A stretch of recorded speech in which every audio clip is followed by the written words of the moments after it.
Bonjour à toutes et à tous. Bienvenue dans le podcast de l'école Ayurveda et Conscience, école internationale et holistique en Ayurveda.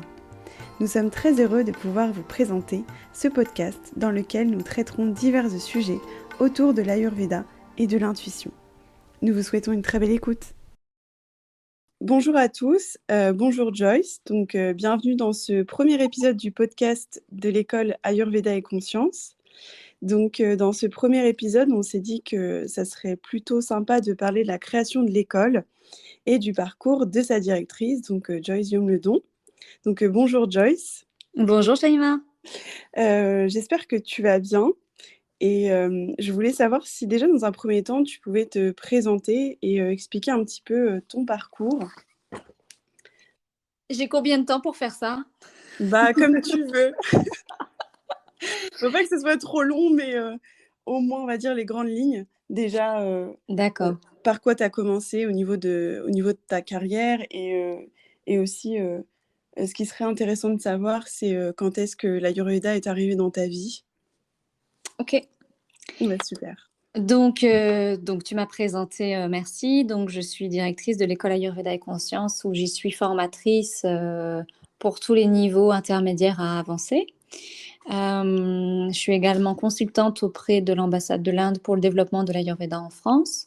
Je suis également fondatrice et présidente de la Fédération française d'Ayurveda. Je suis également médium. Et j'ai aussi une clientèle, donc je soigne également. Voilà, et je peux être consultante pour différents groupes.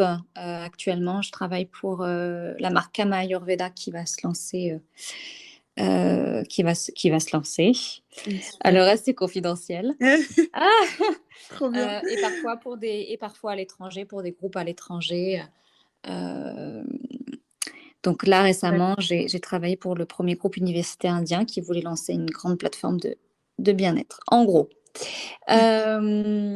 Donc mon parcours, l'Ayurveda, est arrivé dans ma vie, j'avais 22-23 ans. Je travaillais dans la publicité. Et en fait, la manière dont c'est arrivé, c'est extrêmement peu commun. Je connais personne qui a eu... peut-être pas personne, j'ai entendu des personnes qui ont eu ce type dans leur vie, mais c'est pas du tout une décision qui a été faite, comment dire, qui a été faite parce que je pensais que ou parce que je m'intéressais à l'Ayurveda en fait. En fait, donc j'étais très motivée dans le milieu de la publicité. Dès j'étais dans la première, j'allais dire université. Lapsus révélateur. Dans, dans la première agence, l'agence de publicité la plus rentable de Paris et de France. Je travaillais sur des budgets importants, donc des endroits où il y a beaucoup d'argent. Et ça, très jeune. Donc, j'avais un peu réussi dans le milieu de la publicité, entre guillemets, hein, parce que j'en étais qu'aux premiers échelons. Et en fait, j'ai commencé à faire beaucoup de yoga et de méditation. Et au lieu que ça m'équilibre, ça allait de moins en moins bien pour moi. Ah ouais. J'avais la sensation que j'allais mourir. Et les gens autour de moi disaient mais non, Joyce, etc. Et en fait, la sensation n'était pas fausse, puisque en février 2007, j'ai fait une expérience de mort imminente, donc ceci quelques mois avant que je sentais que j'allais mourir. Et à ce moment-là, j'ai eu le choix de rester ou le choix de partir. Et c'était un choix qui était tout à fait neutre. Il n'y avait ni de bonne ni de mauvaise réponse.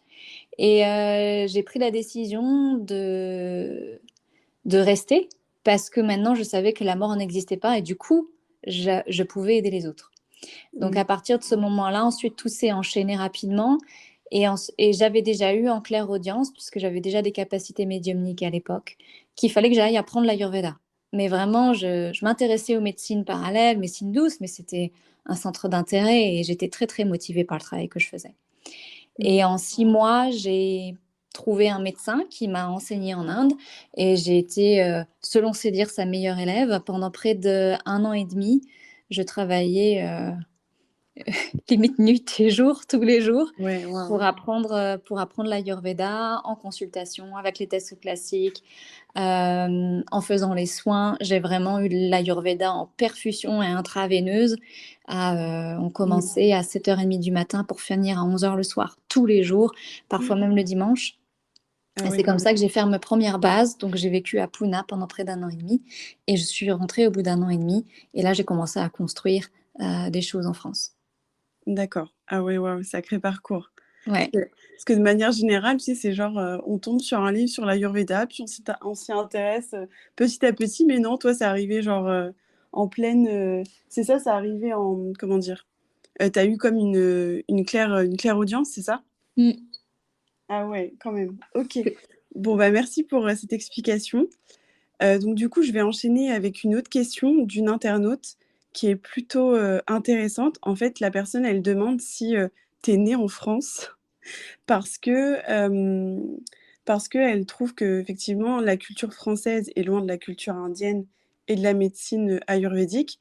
Et en fait, elle se demande quelle est ta... En fait, elle veut connaître un peu ta culture et où est-ce que tu es née. Ah, c'est intéressant. Je suis totalement française. Mm. Plus français que moi, comme je dis, ça va être compliqué puisqu'on a fait l'arbre généalogique jusqu'au Moyen Âge et mes ancêtres sont dans la même région depuis le Moyen Âge. Ah oui. Et je suis auvergnate. Et d'ailleurs, là, le week-end dernier, pour la première fois, j'ai montré mon village natal à mes élèves. On est passé par mon Mm. village natal d'Auvergne. Donc, non, je suis totalement française D'accord. dans mes racines, en tout cas. Ok, bon, bah, super. Autre question d'une internaute. Quelle est la raison et à quel âge, votre directrice, en parlant de toi, est-elle venue à quitter son premier job pour se former et devenir médecin en Ayurveda? Bon, tu as potentiellement plus ou moins répondu, mais du coup, en fait, toi, tu es resté un an en Inde, c'est ça, du coup? 1 an et demi, ouais. Un an et demi, d'accord. Et donc, tu t'es pas du tout formé en France, en fait. Toute ta formation s'est fait uniquement en Inde. Non, j'ai aucune formation en France. Et j'ai suivi les formations de personne en France. Non. D'accord. Elle te demande, du coup, de nous parler, pardon, de ton parcours et elle se demande comment justement bien se former à cette médecine, qui est la médecine ayurvédique, bien évidemment. Je pense que bien se former. Après, il y a deux choses qui fait que sur son parcours, on va se former. Il y a les Mmh. gens qu'on rencontre, c'est-à-dire, la vie vous emmène là où vous devez aller et parfois où vous ne devez pas aller. Oui. Hem, donc, il y a 2 choses qui vont faire en général, alors c'est une réponse qui paraît un peu, énergétique et symbolique sur une réponse qui sur une question qui est assez, au final, pragmatique, Mmh. mais moi, c'est ce qui m'est arrivé. C'est en fait, vous allez, trouver la personne qui, par loi de résonance, correspond à ce que vous signifiez en ayurveda, en fait. Oui. Donc moi, c'est ce qui m'est arrivé. Donc après, comment bien se former en ayurveda? Je pense que la première chose, ça vient de la personne qui va se former et non pas de la personne qui va former cette personne-là. Mmh. La première chose, c'est de savoir ce qu'on veut en faire et suivant ce qu'on veut en faire, le niveau d'exigence qu'on doit avoir vis-à-vis de soi et vis-à-vis de son formateur va être différent. Oui. Et je pense que c'est la première chose à déterminer. C'est-à-dire que si je souhaite juste, le mot juste est entre guillemets bien sûr, pratiquer pour mon entourage et pour moi-même, les enjeux sont pas aussi importants que si je fais une reconversion professionnelle et que demain je souhaite ouvrir un cabinet. Donc, Ouais, bien sûr. déjà, c'est établir le niveau de formation dont on a besoin, l'exigence qu'on va avoir vis-à-vis de soi-même, c'est-à-dire, je veux faire ça plutôt relax ou, et ben non, je veux faire ça professionnellement donc je dois y aller. Donc ça, c'est important au départ. Et après, trouver la formation qui convient, en fonction. Mmh. En France aujourd'hui, il y a pléthore de niveaux de formation différents, qui je pense se sentent, entre sur les réseaux sociaux, on voit suffisamment de choses. Après quand on discute avec les élèves, mais en tout cas, de mon point de vue, j'ai une idée de pour chaque école, à quoi elle forme en fait. Mmh. Euh, donc, euh, donc voilà, sachant que D'accord. ce qui est important de voir, c'est que en Inde, le temps de formation en Ayurveda, c'est 5 ans et demi. Ouais. Donc, ben, si tu prends une formation de un an, voilà, faut rester dans l'humilité, parce qu'en plus, cette formation, c'est pas du temps complet, c'est du temps partiel. Oui.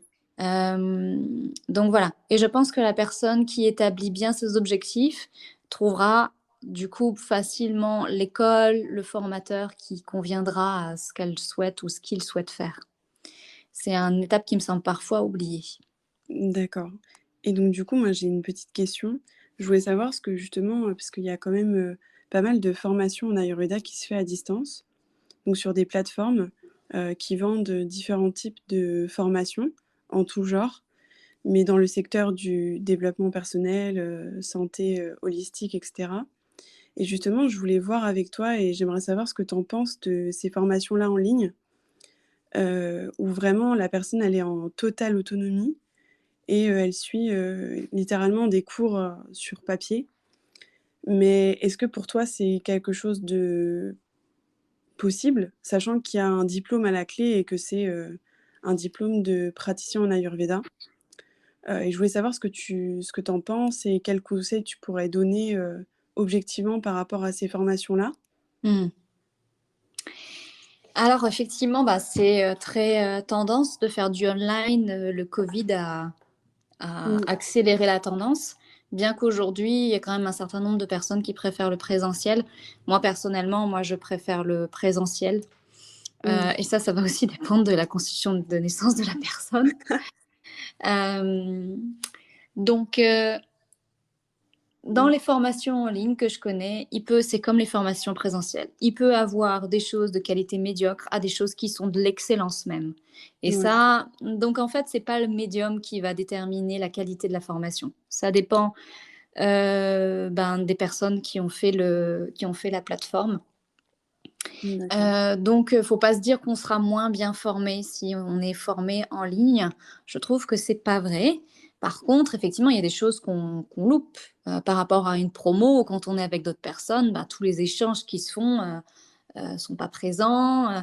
Il faut forcément, et ça convient à certains, il faut une forme de discipline, Mmh. une capacité à se gérer dans le temps aussi. Ouais. Parce que les formations peuvent être temps, c'est-à-dire on donne tant de temps pour terminer une formation. Mmh. Euh, donc ça, il faut se connaître et aimer travailler seul.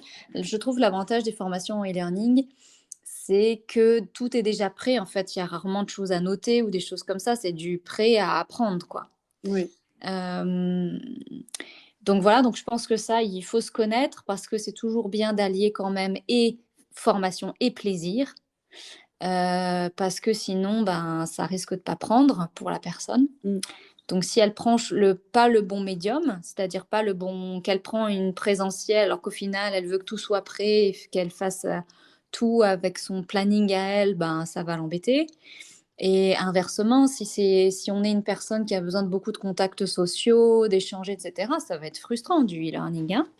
Ouais. Donc, quand je parle de e-learning, c'est quand c'est sur des plateformes, quand tous les documents sont prêts, hein. C'est pas du distanciel par Skype. C'est encore Ouais, différent. ouais. Oui, oui. OK. Et même ça, donc pour bien s'y retrouver là-dedans, ben c'est vrai que je trouve que c'est un peu plus opaque parce qu'on sait qu'on va avoir des documents mis à dispo, mais on a beaucoup moins de. Ben là, c'est parler avec les formateurs. Mmh. Et donc, il y a toujours la première partie, se checker soi, de quoi j'ai besoin. Et la deuxième partie, checker est-ce que ça correspond à mes attentes. Donc, mais effectivement, sur les formations en ligne, je trouve ça un peu plus opaque. Euh, Mmh. donc là, à part parler aux formateurs, éventuellement d'autres personnes qui ont suivi ce cursus en e-learning. Voilà. Et à préciser qu'en Ayurveda, on a aujourd'hui que des certificats d'études. Les diplômes, ce terme est utilisé pour tout ce qui est reconnu d'État et délivré par une université. Donc en fait, Ouais. n'importe quelle école en France délivre des certificats d'études et non pas des Diplôme. diplômes. Mhm. D'accord. OK, ouais, c'est important de le souligner. Mhm. D'accord. Bah, merci pour ces précisions. Après, j'ai une autre question d'une internaute qui demande, je trouve que c'est une question, assez, intéressante. Alors donc du coup, la question c'est: quels sont pour elle ses plus beaux souvenirs lorsqu'elle apprenait, l'Ayurveda? Donc je Ah, pense c'est que super chouette comme question. carrément. Ouais, super chouette. Alors, les plus beaux souvenirs, c'est ceux qui devraient venir en premier. Bon, malheureusement, j'ai pas que des souvenirs extraordinaires. C'est la question suivante justement. D'accord. Mes plus beaux souvenirs lorsque j'ai appris l'Ayurveda, en fait, en dehors de souvenirs, c'est que j'ai vraiment un parcours qui est particulier. C'est-à-dire Mmh. que la manière dont je me suis mise dans l'Ayurveda, et tout ce qui en a suivi est juste de l'ordre c'est comme si je m'étais mise sur un tapis roulant et que tout se déroulait au fur et à mesure et que Ouais. je vais pas dire que j'ai pas eu à faire d'efforts, ce serait vraiment mentir, Mmh. mais tout s'est toujours déroulé. Donc en fait, je me suis retrouvée en Inde dans un milieu qui était juste l'idéal. Mais l'idéal, je veux dire, Mmh. si on cherchait une formation idéale, c'est ce que j'ai suivi, Ouais. hem, où j'avais la chance d'être, dans le contexte culturel. Mmh. J'étais quasiment la seule élève de mon professeur qui était en plus quelqu'un qui était une pointure, qui m'a beaucoup supportée, qui m'a beaucoup encouragée. J'ai vu la pratique comme la théorie en permanence et ensemble. Et tout ceci en étant relié quand même à une communauté de Français pour pas péter un plomb parce que Ouais. je suis pas indienne et au bout d'un moment, ça se fait sentir quand même. Mmh. Donc, je dirais que c'est pas un souvenir, c'est un ressenti d'équilibre que j'avais atteint là-bas. On travaillait énormément, mais il y avait quelque chose comme un équilibre intérieur que j'avais en fait Mmh. entre mes activités, entre tout en fait, que j'appréciais beaucoup et j'ai beaucoup aimé vivre en Inde. Mmh. Donc c'est plus un ressenti qu'un souvenir. Après, il y a des choses qui sont très mignonnes. Je me souviens du premier jour où là, en fait, j'en ai limite les larmes aux yeux quand j'en parle parce que c'est Oh. tellement en fait, c'est touchant, vous allez comprendre pourquoi. En fait, ce qu'il faut voir, c'est qu'on soignait des personnes qui venaient de milieux social, moyens à défavorisés, c'est-à-dire de personnes Mmh. venant de bidonvilles. Donc même moi à l'époque qui sortais de la publicité, bon j'étais junior en publicité, forcément j'étais pas du même milieu social qu'eux. Mmh. Et il y a une personne qui est venue, donc on voyait des gens dans des états physiques, mais des fois je les regardais, je me disais mais comment c'est possible d'être venu comme ça? Vraiment. Mmh. Et je me souviens, c'était une femme qui venait, elle avait la vingtaine et elle souffrait de polyarthrite, elle était complètement bloquée. Donc elle était accompagnée. Alors en Inde, tu viens avec toute la smala quand tu fais une consultation. C'est pour une personne, mais ils sont 10 dans le bureau. Ah et donc moi, je faisais les soins. Donc j'ai massé cette femme. Et D'accord. à la fin, on m'a tendu un billet il y avait peut-être 20 roupies. Et ça m'a énormément touchée parce que, en fait, cet argent, j'en avais pas besoin. Et ces gens avaient nécessairement moins d'argent que moi. Mmh. Et c'est mon premier salaire que j'ai reçu. Ah waouh! C'est J'avoue d'une c'est indienne mmh. et en plus qui est d'un milieu social défavorisé et ça m'a énormément touchée, en fait. Mmh. Ah ouais, effectivement. Ah, c'est un beau souvenir. Ouais. C'est dingue parce que dans les pays pauvres, souvent, on est quand même assez, on fait face à ce genre de situation et c'est vrai que c'est très touchant. Mmh. Mmh, bon, bah, beau souvenir et du coup, est-ce que tu as eu quand même des expériences pas terribles? Je suppose que oui, du coup, vu ce que tu nous as dit tout à l'heure. En fait, du coup, ça m'a donné une déformation enfin une déformation, c'est une tendance quand même chez moi, mais quand même appris un peu à la dure quand même. Mmh. C'est-à-dire que la personne qui m'a enseigné, Mmh. heu, est une personne qui était réputée pour être dure et il y a des personnes qui supportaient pas. Et tout le monde il avait la réputation que n'importe qui que tu sois, tu finirais par pleurer devant lui. Hem, Ah ouais. et moi, c'est arrivé au bout de seulement d'un an, plus d'un an. Et parce que j'étais en période de panchakarma et là, tu as plein d'émotions qui remontent. Ouais. Hem, mais c'était quelqu'un qui avait une très grande exigence vis-à-vis de l'Ayurveda et du coup, j'ai eu la chance qu'il ait vu mon potentiel et du coup, moi, j'avais droit au full package, quoi. Mmh. Donc mais j'ai fini par, Tu as résisté. Non, pas du tout, j'ai fait l'inverse. Au bout d'un moment, j'ai Ah fini ouais, t'as par trop lâché. travailler et c'est lui qui m'a dit d'arrêter. Ah ouais. Il m'a dit que c'était plus, mais du coup, ce qu'il faut voir, c'est que, le climat est quand même rude. Mmh. C'est-à-dire que, bah, les personnes j'ai certains de mes élèves qui sont allés en Inde quand c'est l'été et maintenant ils savent de quoi je parle. Les 50 degrés quand il faut faire des massages par 50 degrés et la température redescend pas. C'est Super. physiquement éprouvant et Ouais. puis, je vivais dans la clinique et énergétiquement, je suis très sensible aux énergies. Mon Dieu Mmh. merci, à l'époque, j'étais moins sensible que j'y suis aujourd'hui. J'étais moins développée énergétiquement, mais j'étais en permanence dans ces vibes-là, de personnes qui sont malades, de soins, Ouais. d'un niveau de vie et d'hygiène. Je lavais mon linge à l'eau froide sous des robinets. Mmh. Parfois, on avait des coupures d'eau, on pouvait même pas tirer la chasse d'eau, donc je vous laisse imaginer. Mmh. Ou bah, tu as des coupures d'électricité, donc tu te couches beaucoup plus tôt. Il y avait des Ouais. cafards, mais il y a plus quoi savoir en faire. Vraiment, il y a une notion d'hygiène et de propreté qui était, vraiment extrêmement c'est même pas limite, ce serait intolérable chez nous. Hem, voilà, plus le climat, plus effectivement, le tempérament de mon enseignant.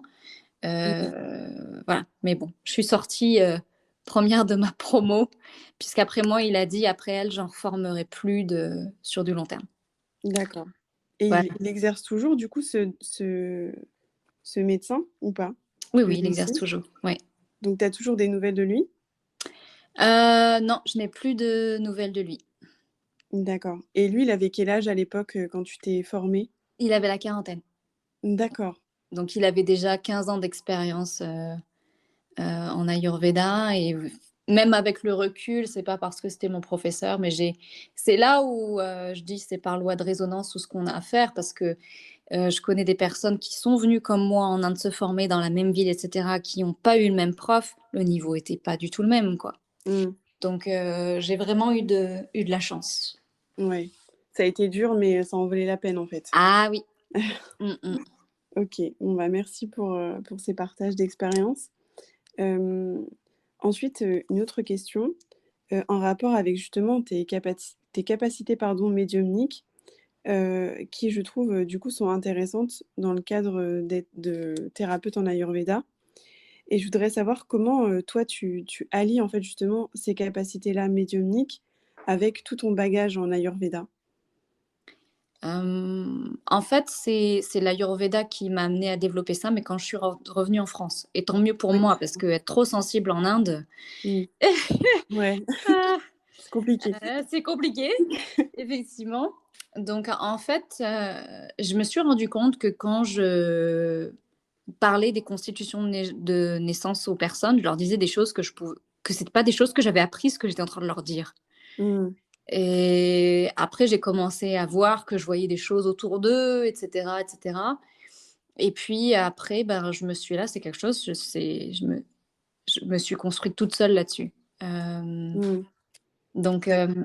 et dans le cursus qu'on enseigne à l'école, c'est que des choses qui viennent de moi. J'ai pas eu d'enseignant, j'ai juste checké mon niveau, à l'école de médiumnité de Suisse pour savoir, bah, parce que c'est toujours facile de se dire: «Ah bah, je sais faire ça», mais au final, par rapport à un médium moyen, qu'est-ce que tu sais faire ou pas faire, quoi? Ouais. Donc je D'accord. pense avoir un niveau moyen, même si j'ai développé quelque chose alors j'ai checké, c'est pas ainsi dit, mais c'est quelque chose que moi je savais pas qui était enfin, j'avais entendu des personnes qui étaient capables de faire ça, mais je pensais pas que ça m'arriverait. Heu D'accord. et donc voilà, mais ça c'est aussi quand on allie, ce type de travail avec aussi du travail sur soi, mais pas du travail en psy, du travail énergétique. Quand on va faire Mmh. vraiment du travail spirituel et quand ça débloque des systèmes chez une personne, du coup, ses perceptions vont s'élargir. Et donc moi, c'est ce qui m'est arrivé, en fait. D'accord. Parce que du coup, dans le cadre de l'Ayurveda, si je me trompe pas, on va vraiment chercher la cause. Par exemple, s'il y a une maladie, on va vraiment chercher la cause. Et donc du coup, toi, est-ce que tu peux avoir accès justement à des informations par rapport à cette cause directement via tes capacités médiumniques? Alors merci de repréciser la question parce que j'ai un peu bifurqué de ta question. Hem, En fait, alors ça peut paraître prétentieux et je pense que toute personne qui écoute ça, si elle dit: «Ah bah, elle est prétentieuse, pour qui elle se prend?» franchement, Niveau sûrement spirituel. si j'étais à leur place, peut-être que je penserais ça. Mais ce que je vais Mmh. dire, j'ai pu le vérifier sur, des centaines de personnes avant de pouvoir dire quelque chose comme ça, parce qu'encore une fois, c'est pas quelque chose que je pensais pouvoir faire, tu vois? Mmh. C'est quelque chose Ouais. qui m'est arrivé. De même manière que l'ayurveda m'est arrivé plutôt que je n'ai choisi l'ayurveda. C'est plutôt dans le sens inverse. Et en fait, oui, je suis capable de même une personne que je connais pas, de dire pourquoi il tombe malade. Mais alors qu'on soit clair, pas au niveau physique, dans son corps physique, il va falloir que je regarde son hygiène de vie et cetera. Donc là, c'est pas de la médiumnité, c'est de la déduction et de la connaissance, c'est autre chose. Mmh. Mais n'importe quelle personne d'ailleurs, on a fait une session comme ça lors de la journée de l'Ayurveda. Je lui dis directement pourquoi elle est tombée malade sans connaître son contexte. Donc si, par exemple, tu es tombée malade parce que tu as un conflit avec ta mère, ta belle-mère et cetera. Je dis ça parce que je crois que c'était ce qui était tombé chez une personne, elle m'a regardée, elle me fait: «Ah ouais, quand même», alors qu'elle m'a rien dit, en fait. Ouais. Hem, je le sortirai. Et ça, c'est pas parce que, je me crois quoi que ce soit, c'est par expérience que j'ai observé ça. D'accord. J'ai beaucoup pratiqué. D'accord et donc du coup, pour toi et je suppose que c'est pour ça que tu as justement créé un cursus intuition. Est-ce que tu penses que chacun de nous peut développer justement ses capacités médiumniques? Oui, tout à fait. Tout à fait, ben, on a la preuve avec, la première promo qui est sortie, fin juin. Ils D'accord. étaient capables de faire 90 de ce que je sais faire. Heu, donc c'était pas gagné d'avance parce qu'enseigner de la médiumnité ou de l'intuition, c'est comme dire à quelqu'un: «Bah, tu vois pas que le coussin il est rouge?» alors que de départ, la personne croit qu'elle est aveugle. Ah ouais. Donc c'était un challenge important. Hem et en fait, tous les élèves y arrivent. On a fait des consultations, donc on a eu aussi les feedbacks extérieurs. On a vérifié toutes les prédictions qui se sont toutes réalisées. Donc encore une fois, on n'est pas sur, un truc, complètement déconnecté de la réalité. C'est pas du tout ni nos modes de fonctionnement, ni nos modes d'enseignement. Tout a été vérifié et quand je dis qu'ils ressortent à 90 de mes capacités, c'est que bon, il y a juste 10 que j'ai pas enseigné. D'accord. Et des choses que je garde pour moi quand même, Mmh. mais tout le reste, c'est que des choses que moi j'ai appris sur le tas et donc j'ai essayé de leur c'est pas que j'ai essayé, j'ai réussi du coup à leur Mmh. transmettre, ce que je savais faire sur 2 et je pense que le succès du cursus, ça a reposé sur 2 choses. C'est d'une part, j'autorise l'élève à réussir, Mmh. et je lui dis qu'il peut et quand je le dis, c'est pas une méthode couée. C'est-à-dire, je sais qu'il peut. Et que Ouais. s'il se bloque pas, il peut. Et n'importe qui peut, en l'espace d'une journée, il peut me faire une prédiction si on utilise les bons mots. Donc, je Mmh. les encourage là-dedans. Et l'autre chose, bon, je ne sais pas s'il y a d'autres choses. Je crois que ça, c'est un élément fondamental Mmh. parce que la confiance en soi dans l'apprentissage est très, très important. Si tu penses que tu peux et que tu peux vraiment, en l'occurrence, ils peuvent vraiment, Mmh. et que tu as confiance en toi, de toute façon, tu y arriveras. Ça arrivera, ouais. Mmh. Euh, Donc, D'accord. c'est ces 2 prérequis que j'ai mis en place sur ce cursus et du coup, ils sont tous sortis, Bah, super. voilà, en D'accord. ayant des capacités médiumniques, utilisables et effectives. Bon, bah, super et Mmh. donc du coup, ma question suivante, c'est du coup, toi, quel est vraiment ton ici en France, quel est vraiment ton objectif en lien avec, on va dire l'ayurveda déjà dans un premier temps? Quel est ton objectif principal? Mis à part du coup, je pense, le fait que tu veux sûrement, faire grandir ton école et cetera. C'est quoi vraiment ton objectif principal, en lien avec l'ayurveda et ici en France? Alors en fait, quand je suis, arrivée, en France, Mmh. j'avais été, heu, j'avais été formée, à la testostérone ayurvédique sur, «Vas-y, tu peux y arriver». Non seulement, je t'en ai fait baver pour que tu aies les connaissances que tu et j'ai pas été forcément toujours cool avec toi, je parle de mon enseignant, Oui. mais en plus, je vais te donner la confiance que tu peux y arriver. Alors vas-y, laisse tomber quand tu as les 2 l'un dans Ah l'autre. Si tu ouais. as survécu, plus rien Si peut tu as survécu, ouais. Ah j'adore ce mot. Je vois le truc. hem, D'accord. donc en fait, j'étais, hem, je voulais vraiment soigner, en fait. Le fait au départ, je dis comment les choses sont passées. D'abord, je voulais vraiment soigner et je m'intéressais pas, c'est ce que j'ai pu transmettre dans d'autres interviews ou des choses comme ça. Je Mmh. m'intéressais pas à combien je vais gagner à la fin du mois. Ouais. Ce qui m'intéressait, c'est OK, il y a telle personne qui vient, elle a tel problème, comment est-ce que je fais? Après je reprenais, si j'y arrivais pas, je reprenais. OK, je j'ai en fait, j'ai été en études permanentes et en études permanentes avec des personnes et avec ce que je savais et Mmh. ça a été globalement ma vie, ce qui a pas toujours que des bons aspects d'ailleurs et Mmh. donc du coup, j'avais une grosse clientèle Oui. et l'école est arrivée, ben, comme tout le reste, ça est arrivé tout seul. On m'a proposé de monter une école, la première école qui s'appelait l'Institut français d'Ayurveda. D'accord. Et l'école, n'a pas perduré parce que la manière dont c'était construit, ça convenait pas et tout reposait sur moi alors que l'école était faite pour fonctionner pour 2 personnes. Mmh. Et c'est après que j'ai lancé Ayurveda et Conscience et j'ai l'impression que je m'éloigne de ta question. Non, mais c'est pas grave, ça y répond quand même, plus ou moins. Donc, Hem, En il y a pas de fait, souci. j'ai toujours voulu soigner par l'Ayurveda et diffuser l'Ayurveda Mmh. et je me suis toujours dit et c'est ce que je me dis encore aujourd'hui, que la faire reconnaître l'Ayurveda, moi je pense pas du tout que c'est impossible, mais vraiment pas, quoi. Mmh. Il faut juste, ben, ça demande D'accord. du boulot, du temps et un peu d'intelligence pour faire ce qu'il y a à faire. Ouais. Donc voilà, mais si demain l'Ayurveda est reconnu en France, je ne sais pas si j'ai atteint mon objectif. Disons que les choses se sont en a depuis le moment où, j'ai fait mon expérience de maniement, tout s'est déroulé devant moi, en fait et entre l'objectif et l'atteinte de l'objectif, c'est comme si les choses étaient en simultané et je sais Oui. qu'en méditation transcendantale, on appelle ça de la conscience cosmique ou je sais pas quoi. Mmh mh. Qui fait que, quand tu veux quelque chose ou quand quelque chose te veut, les 2 ont tendance à passer un certain développement spirituel, ont tendance à se créer en même temps, en fait. Il y a plus de Ouais. décalage entre ton désir ou peu de décalage entre ton désir et la chose que tu désires et inversement.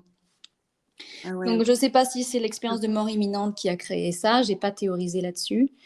Mais voilà, en fait, je suis un chemin et je me sens vraiment bénie, en fait, là-dessus Ouais. que tout m'est donné les choses après les autres et même en situation de difficulté, la vie m'a toujours apporté de l'aide, quoi. Donc c'est Ouais. vraiment formidable, quoi. Mais en fait, est-ce qu'on peut dire que c'est un peu enfin, j'ai pas envie d'utiliser le mot mission de vie, mais je sais pas si on peut dire ça, que justement le fait que, tu eu cette expérience de mort imminente qui t'a amené vers l'Ayurveda, qui t'a amené à développer tes capacités médiumniques pour peut-être justement, bah, développer, l'Ayurveda, en France et peut-être même, à l'échelle, européenne, je sais pas. Est-ce que tu penses que ça fait partie de ta mission de vie et en fait, tu l'as accepté et que c'est pour ça que tu en es à là aujourd'hui?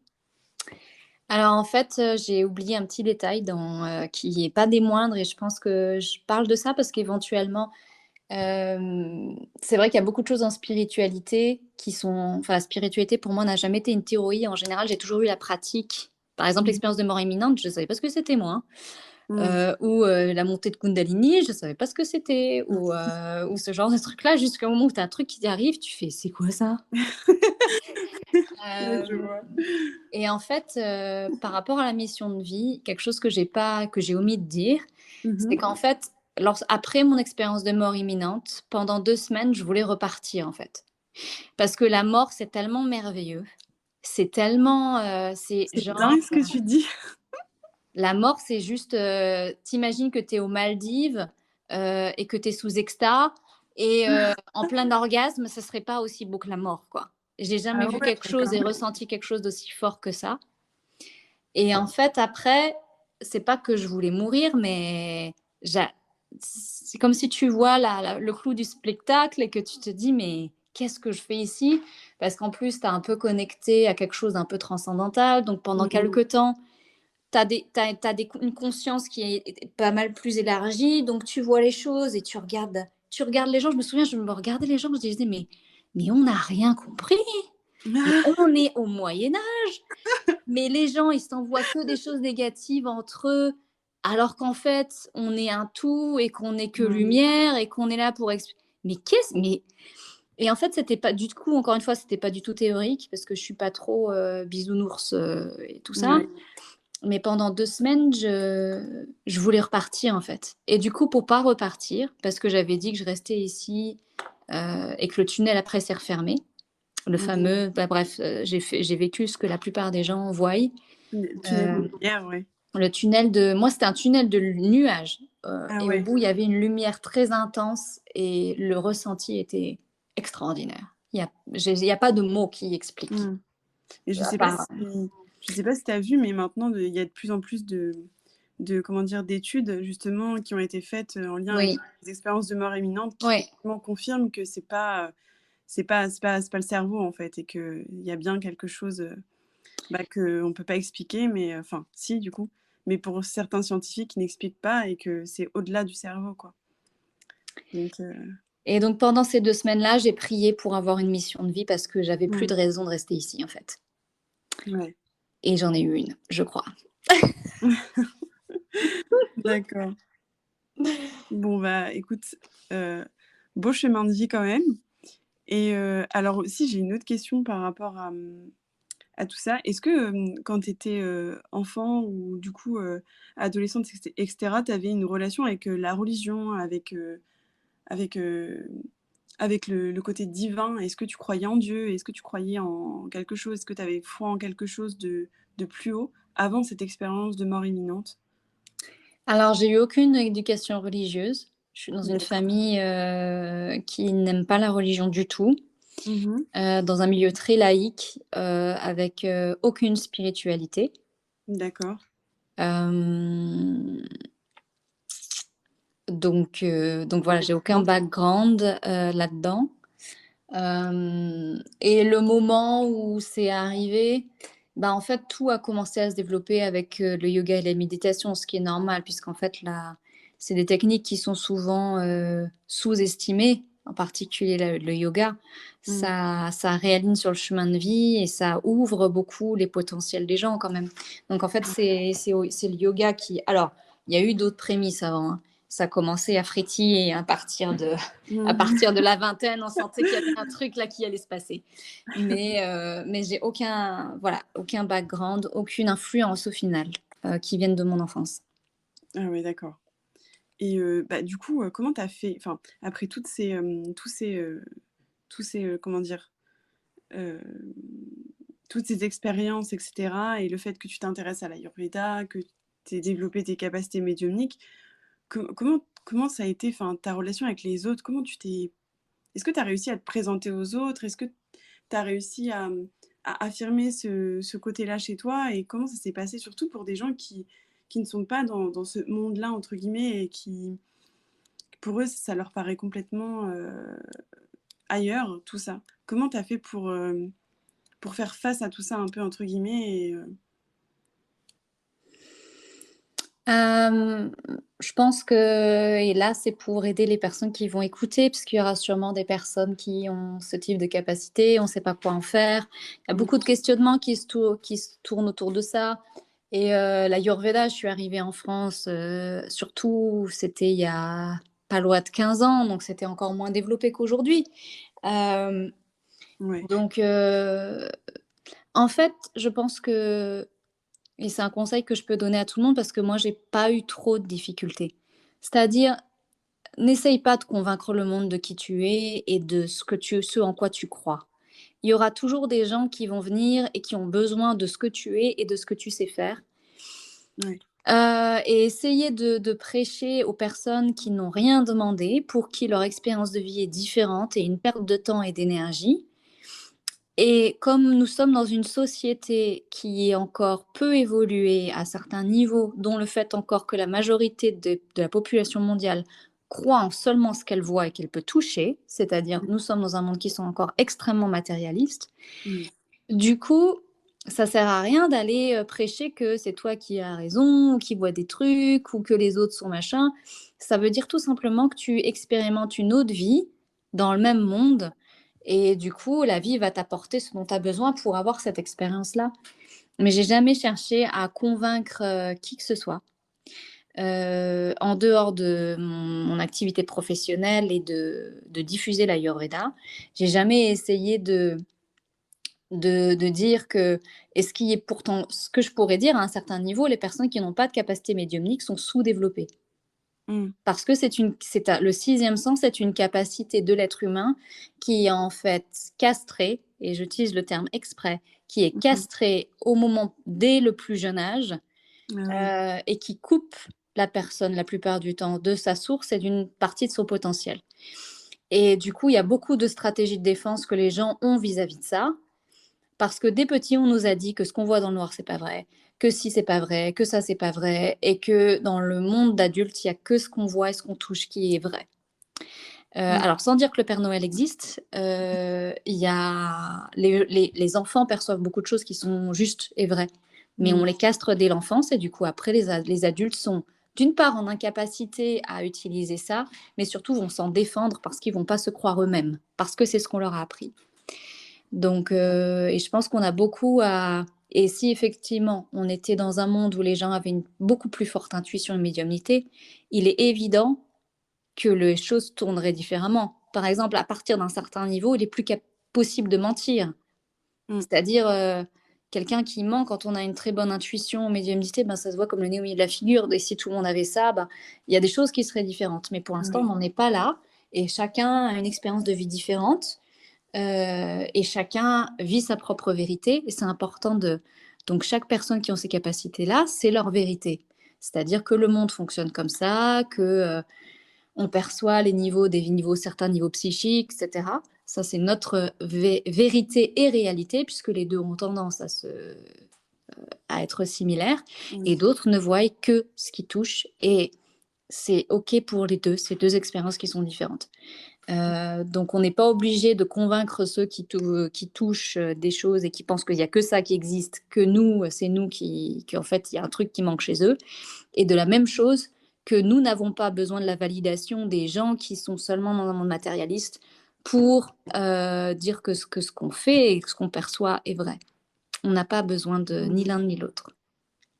OK, bah, merci pour ce message. Je pense que c'est important qu'on puisse l'intégrer et aussi, alors j'ai une autre question, d'une internaute, parce que du coup, tu nous as expliqué qu'effectivement, tout ça, tout ce que tu fais, ça demande énormément de travail, ça demande énormément d'énergie et donc en fait, est-ce que tu arrives quand même à gérer, ta vie, heu, professionnelle et ta vie personnelle? Est-ce que c'est un truc que tu arrives à gérer ou pas forcément? Ou voilà, c'est la question de l'internaute.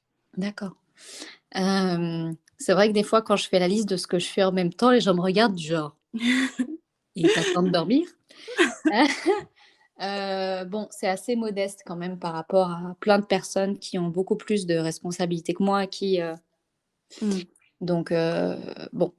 Hem, mais en dehors de ça, en fait, c'est une question de priorité. Mes priorités ont toujours été jusque-là assez claires, même Mmh. très, très claires sur, ben, quand vous vous lancez en indépendant, si tu penses que tu vas avoir tous tes week-ends, Ouais. bah, je sais pas quel business tu veux lancer, mais voilà. Mais après, l'objet, c'est que ça ne perdure pas.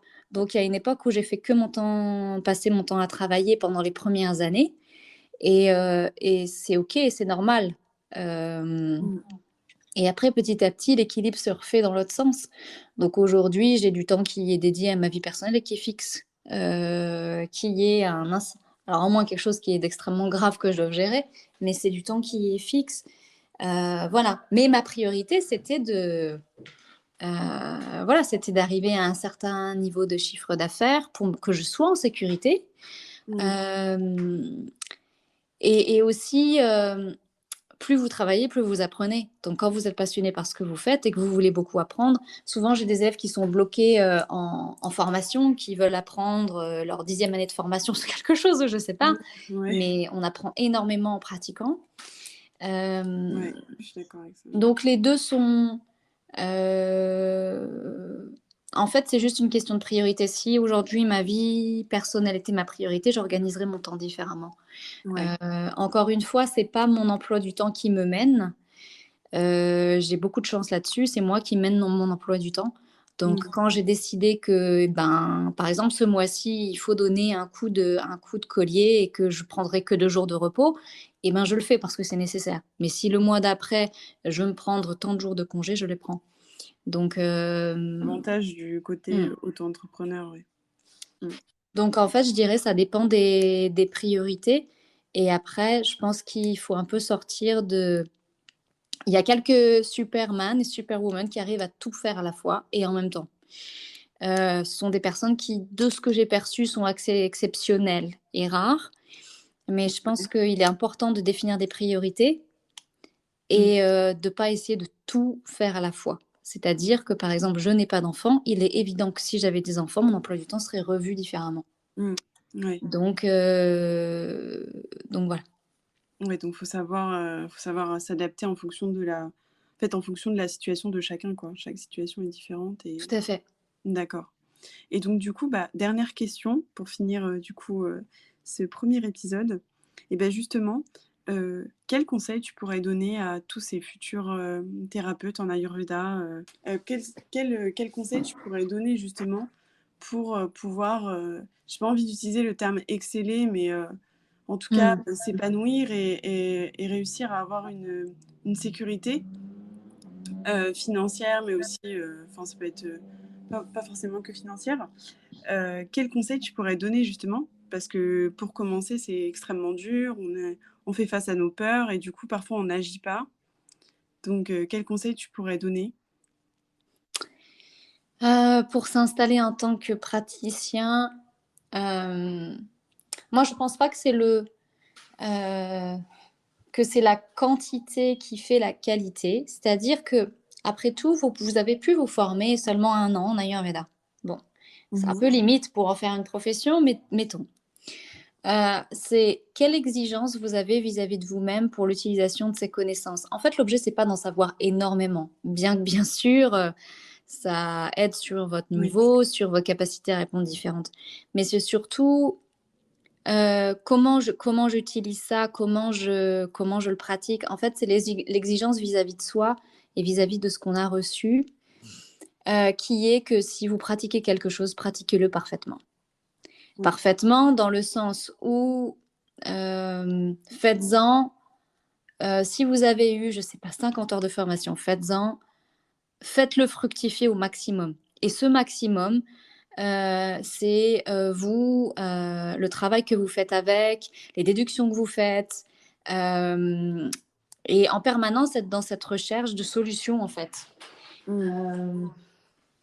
Donc, mais après, effectivement, si vous avez pu vous former à réellement de la médecine ayurvédique qui n'arrive qu'à un certain niveau, c'est mieux parce qu'il y a un professionnalisme qui est présent. Mais ce professionnalisme peut être retrouvé à des niveaux inférieurs si réellement il y a une exigence de « Ok, je me suis payé une formation d'1 an, je vais la faire fructifier et l'utiliser au max de son potentiel. » Donc, je pense que ça devrait beaucoup aider les personnes pour déjà développer une clientèle.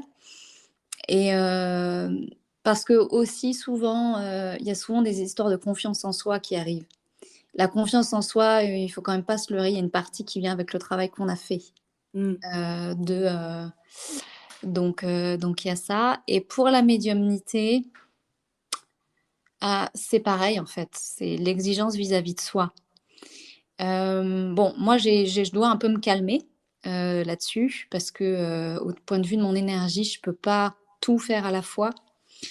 Mais à une époque, je tolérais pas de... Je ne tolérais pas faire une mauvaise prédiction. Je me disais qu'il y avait un truc anormal et que c'était pas... Ouais. Je le tolérais pas pour moi-même, alors que c'est pas possible de pas en faire des... Il y en a qui seront forcément erronés, d'autant que c'est une science qui est très impalpable, etc. Mais si j'avais pas toute l'école, etc., et que j'avais tout le temps pour étudier, je réétudierais et j'irais chercher en profondeur. Alors ça, j'ai eu tel type de prédiction, voilà tel signe, etc. Comment je fais pour que la prochaine fois, je sois sûre que ce signe-là soit correctement interprété, etc. Ouais. Et là encore, j'ai pas eu de formation, donc c'est pas forcément. Il y a en fait, ça fait un petit peu le fil conducteur de l'ensemble de ce podcast, qui est que une personne qui veut se former, elle va regarder la personne qui va la former. Mais il y a 50% du boulot qui est fait par la personne qui se forme. Et si ces 50%-là sont faits, on a déjà 50% de réussite qui sont potentiels, qui sont présents, qui sont latents. Et souvent, je trouve que c'est Et tous les élèves que je vois réussir, réellement, que je retrouve, on m'en parle après, je les retrouve sur les réseaux sociaux, etc., etc. Ils ont fait avant et pendant leur formation ce 50% de boulot. Et c'est ça qui fait la différence. D'accord. Écoute, merci beaucoup pour tous ces conseils. Et merci à tout le monde de nous avoir écoutés. Je pense qu'on va s'en arrêter là, que ça va bientôt faire 1 heure qu'on enregistre. Donc, écoute, merci beaucoup Joyce. Merci à tout le monde pour cette écoute. Et puis, on se retrouvera d'ici normalement 2 semaines pour le prochain épisode. Donc, voilà. Parfait. Merci Joyce. Et merci Sheima. À bientôt. À bientôt. Nous vous remercions chaleureusement pour votre écoute. N'hésitez pas à venir nous suivre directement sur nos réseaux sociaux. Toutes les informations nécessaires sont disponibles en barre d'infos. Nous vous rappelons également qu'il est encore temps de vous inscrire à nos ateliers gratuits Psychologie et Conscience. Vous aurez le lien d'inscription directement en barre d'infos. Nous vous souhaitons une très belle journée ou une très belle soirée et à très vite.